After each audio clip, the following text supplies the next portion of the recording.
Akka lakkoofsa Awurooppaatti bara 1974 kan jalqabe fiigichi maaraatoonii Berliin sababa dhibee kooviidiin bara 2020 ittuu hin taasifamin hafuusaatiin kan hafe waggaa waggaadhaan taasifamaa barana ga'ee jira. Marsaa 48ffaa wal dorgommii kanaa dilbata kaleessaa taasifameen dhiiraan lammiin Keeniyaa Eliud Kipchoge tokkoffaa yommuu ba'u, wal dorgommii dubartootaatiin immoo lammiin Itoophiyaa Tigist Asaffaa tokkoffaa ba'uudhaan mootee jirti. Yeroo ammaa sa'aatii maaraatoonii addunyaa kan qabatee jiru Eliud Kipchoge maaraatoonii Berliin irratti kan dorgomuu jalqabe bara 2015 yommuu ta'u, ergasii yeroo afurii tokkoffaa ba'uudhaan moo'ee jira.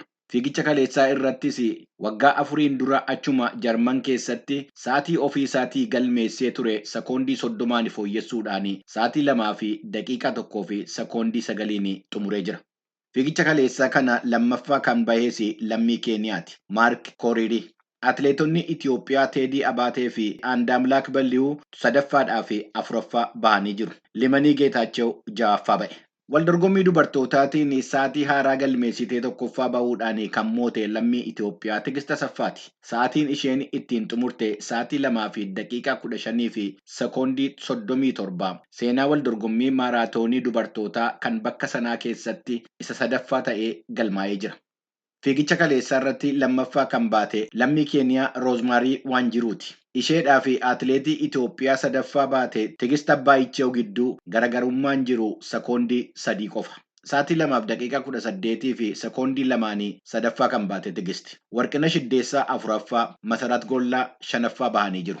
Maaraatoonii Berliin kana dhiirotaan Eliud Kipchoge ni mo'ata jedhamee dursamee kan tilmaamamedha. Kanuma yaadametu ta'e. Kan dubartootaatiin ni mo'atti jedhamtee kan yaadamtee turte atileetii rikoordii maaraatoonii Ameerikaa qabattee jirtu Keeyiraa Diyaamaatoo turte. Hin taaneef ja'affaa baate. Tigist Asaffaa tasuma hin yaadamnee turte. Seenaa maaraatoonii Berliin keessatti waldorgommii dhiirotaatiin bara 2006 amma 2009tti yeroo afurii walitti aansuudhaan atileetiin moo'ee Hayilee Gabrasillaaseeti. Yeroo 2 rikoordii haaraa galmeessuudhaan. Qananiisaa Baqqalaa bara 2016 fi 2019 moo'ee jira. Seenaa waldorgommii dubartootaa maaraatoonii Berliin keessatti al sadii kan moote atileetiin Itoophiyaa Abarruu Kabbadaati. Bara 2010, 2012 fi 2016.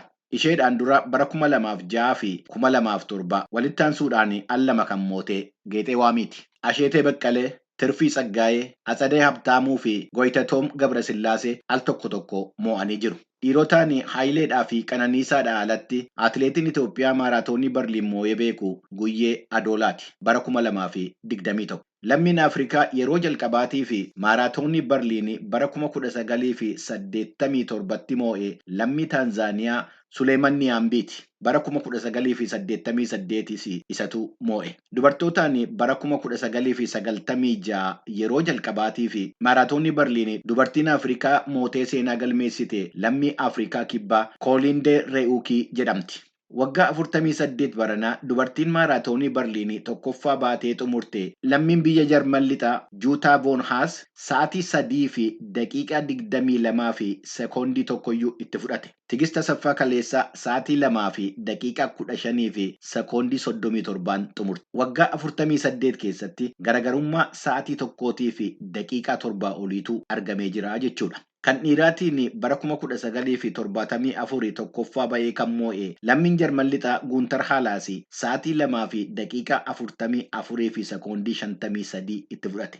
Barana tokkoffaa bahuudhaan kan moo'e Eliud Kipchoge sa'aatii 2 fi daqiiqaa 1 fi sekoondii 9 galmeessee jira. Garaagarummaa daqiiqaa 43 oliitu jira jechuudha. Baranarraa kaasee waggaa 48 dhufu booda'oo sa'aatii meeqa fudhata laata maaraatoonii fiiganii xumuruun? Achi geessanii kan argitanii isin taasisu.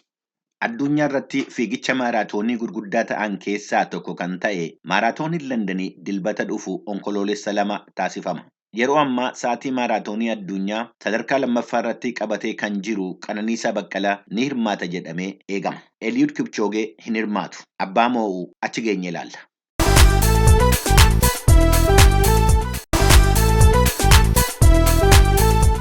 Hordoftoota keenyaa qophiin ispoortii keenyaa har'aa kanumaan raawwata.